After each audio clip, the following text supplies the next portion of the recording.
Hello, everybody, and welcome to my post-election edition of Gory Things. Well, the votes have been counted. They're still counting, of course, but we know the result, and it's a clear and overwhelming victory for Anthony Albanese and the Australian Labor Party. I predicted a while ago that Labor would be returned with an absolute majority, but I didn't pick the number of seats that they won or the increase in their primary vote. I thought Labor would pick up 4 or 5 seats, at least 2 of them from the Greens, which occurred, and I thought they would lose 1 or 2, probably to the Liberals or an independent. Instead, Labor has picked up a swag of seats all over Australia. They've absolutely dominated in Tasmania. They've won seats in Adelaide, Perth, Brisbane, Melbourne and Sydney. In fact, the Liberal Party has been reduced to around 45 or 46 seats in coalition with the Nationals. When you consider that about 14 or 15 of those 45 seats will be Nationals members and most of the rest are going to be regional-based Liberals, they've really been reduced to a party that only represents regional Australia and the fringes of major metropolitan areas. And this is the big problem for the coalition. And it's why I'm calling and suggesting that they should break up the coalition and go their own way as separate parties, the Liberal Party and the National Party. There are precedents for this. Up until about the mid-1980s, in fact, whenever the two parties were in opposition, they generally did not maintain a coalition. They went their own way. And there were advantages for both of them in doing that, and those same advantages exist today. It means they can focus on their policies within their own core constituencies.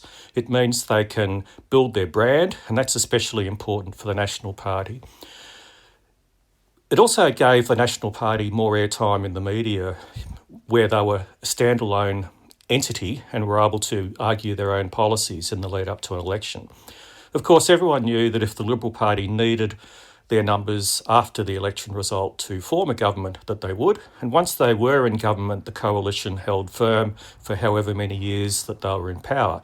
And in the Menzies and McEwen years, that was quite a long time. The problem, if they don't break up, is that the coalition will be too skewed towards those regional and outer metropolitan voters, the ones that are more likely to be on the right of the political spectrum. The Liberal Party has effectively been wiped out in the major cities of Australia, holding only 1 or 2 seats in Melbourne, not many more in Sydney, and hardly any in Perth and Adelaide. They no longer appeal to middle Australia. They no longer appeal as much as they used to professional people. I noticed this at the last federal election in 2022 when I was working on the campaign of independent candidate Jack Dempsey and Hinkler. We had support from what I called the doctors' wives of Hervey Bay. They were intellectual, professional women, some of them were in fact doctors and not doctors' wives, who used to traditionally vote for the Liberal Party, but they couldn't because it went against their conscience on issues like climate change in particular. How does the Liberal Party win those votes back? That is the huge challenge for them. I actually can't see them coming back at the next election. So you're looking at a situation where the Labor Party will be in power for at least the next 6 years, possibly the next 8 or 9. The Liberal Party really needs to go back to its core values of being a middle-of-the-road party that represents aspiration and opportunity. At the moment, they're sounding very shrill, like a right-wing populist party, dare I say it, in the Republican mode of Donald Trump in America and the Reform Party in the United Kingdom. That is not going to get the Liberal Party and the coalition back into power. The Liberal Party needs to win again those seats that they have lost to the Teal independents. They need to be stronger than they are in the outer suburbs of Melbourne and Sydney. If they're only going to hold 45 seats in the next parliament with 150 members of that parliament, and if those 30 or so Liberals are mostly regional and outer metropolitan or peri-urban, I can't see the Liberal Party getting back into power for many, many years, if ever. It would take a implosion by Labor for the Liberal Party to get back into power unless they go back to their core values, unless they can break the shackles of the right wing that they now seem to be bound to. And the problem goes further because they've lost a generation of talent on the moderate wing of the party in particular. They've been hijacked in a lot of their branches by happy clappers, Christian fundamentalists who generally drift towards the right wing of politics. In Queensland, they're dominated by climate change deniers. It's very, very hard to see them coming back unless they break away from the National Party and the coalition and rebuild in those areas where they've traditionally been strong, in the leafy suburbs of Melbourne, Sydney and Adelaide in particular. Can the coalition break up and can they still have a working relationship? Of course they can. As I said, they've done it before. And most recently, I think it was in the early 2000s, Peter Ryan took the National Party out of coalition in Victoria for a whole term so he could rebuild the party, rebrand the party and retain its party status by winning a couple of seats from independents and Labor, which they did successfully.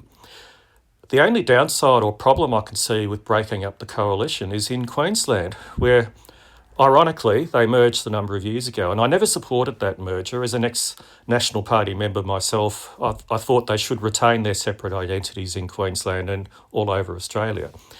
They merged in Queensland because of the Fitzgerald Corruption Commission reforms, which recommended doing away with preferential voting. Now, that was a silly thing to do, and Queensland has now gone back to preferential voting, but it meant that the Liberals and Nationals couldn't compete against each other because they couldn't guarantee the flow of preferences to one or the other party that finished third.